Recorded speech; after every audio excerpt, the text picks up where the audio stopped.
চলে এলাম আমার লেখা একটা কবিতা শেষ দেখা নিয়ে। তোমার সঙ্গে কবে শেষ দেখা হয়েছিল দিনটা আজও মনে আছে। সেই দিনটা ছিল 22শে শ্রাবণ।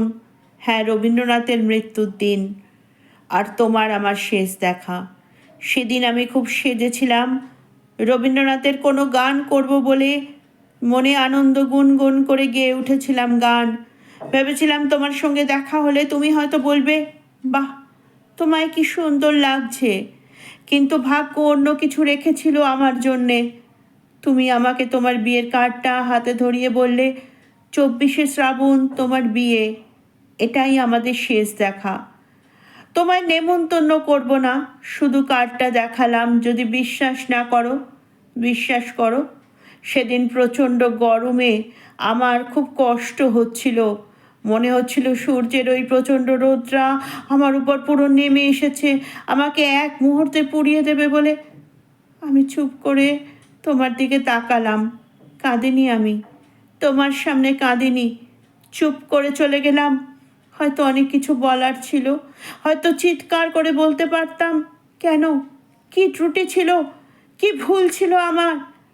কিন্তু না, এখানেই শেষ। তাই চুপচাপ তোমাকে অনেক ভালোবাসা জানালাম, বললাম ভালো থেকো। সারা রাত কাঁদলাম, বিছানা ভাসালাম। আমি শ্যামবর্ণা, তোমার মতো অত স্মার্ট নই, তাই আমাকে হয়তো তোমার পছন্দ হলো না। দিন গড়িয়েছে, আমি এখন দার্শনিকের ক্লাস করাই কলেজে। ও সরি, ফিলোসফি ক্লাস করাই কলেজে। ভালোই কাটছে দিন। সারাদিন কাজ, রিসার্চ, এদিক ওদিক ঘুরে বেড়ানো, কর্মসূত্রে বিদেশে গিয়ে লেকচার। কিভাবে দিনগুলো চলে গেছে। 8 বছর পার হয়ে গিয়েছে। হ্যাঁ, তোমায় ছাড়া 8 বছর। তোমায় ছাড়া অনেকগুলো দিন। আগে কখনো ভাবিনি জানো, তোমায় ছাড়াও থাকতে পারবো। কিন্তু দেখো, সময় সব শিখিয়ে দেয়। আমি এখন তোমায় ছাড়া, তোমায় ভুলে দিব্যি রয়েছি। কাল হলো হঠাৎ তোমার সঙ্গে দেখা। না, আমি তোমায় চিনতে পারিনি। তুমি আমায় ডাকলে আমার পুরনো নাম ধরে। আসলে জানো, আমার নাম মোহর, মোহর গাঙ্গুলি। হ্যাঁ, আমি প্রফেসর ডক্টর মোহর গাঙ্গুলি। ওই পুরনো নামটা আমার ভালো লাগে না। ওই নামটা কেউ ডাকুক, আমি চাইও না। হ্যাঁ, আমি কালো ছিলাম বলে আমায় লোকে পেঁচা বলে ডাকতো। তুমিও ভালোবেসে আমায় বলেছিলে ওই নামটাই নাকি খুব ভালো। হ্যাঁ, তোমার মুখে ওই নামটা আমার বেশ লাগতো। আজ এতদিন পরে নামটা শুনে থমকে গেছিলাম। ভেবেছিলাম এই নামটা ডিলিট হয়ে গেছে। তবে দেখি তুমি দাঁড়িয়ে আছো সামনে। অনেক চেঞ্জ হয়ে গেছো, মধ্যবয়স্ক এক পুরুষ। আমি এখনো তন্নি। আমার লম্বা চুলের বেনি আজও পিঠের পরে লোটে। আমার কালো চোখ এখনো কাজলে রাঙা থাকে। তাই হয়তো তোমার চিনতে অসুবিধে হয়নি। কিন্তু আমি তোমাকে একদমই এড়িয়ে চলতে চেয়েছি। মনে হয়েছে সেই দিনের কথা, সেই 22শে শ্রাবণের কথা। হ্যাঁ, 22শে শ্রাবণ। জীবনে অনেকগুলো শ্রাবণ পেরিয়েছি, অনেক 22শে শ্রাবণ এসেছে, অনেক 22শে শ্রাবণ ভেসে গেছে কলকাতা। কিন্তু আজও ভুলিনি সেই শুকনো প্রচণ্ড রৌদ্রে জ্বলা সেই দিনের 22শে শ্রাবণ। আমি 22শে শ্রাবণ এখন কলেজে গান করি, অনেক অনেক গান।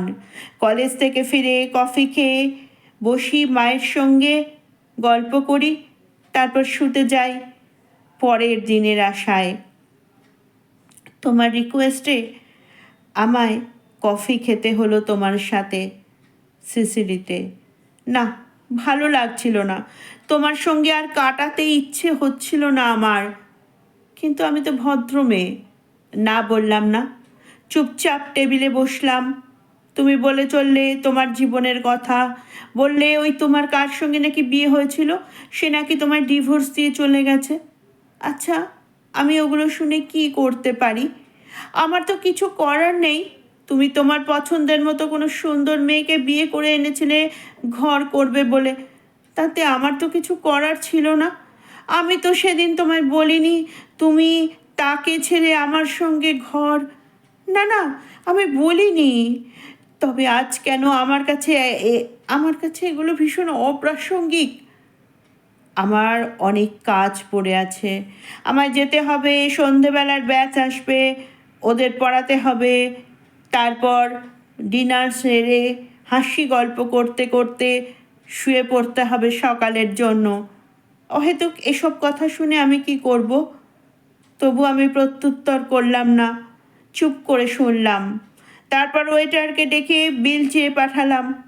খুব কষ্ট হচ্ছিল, বলতে ইচ্ছে করছিল, অনেক কিছু বলা হলো না, বলতে পারলাম না, কারণ আর তো কিছু বলার নেই। এখন আমি একা।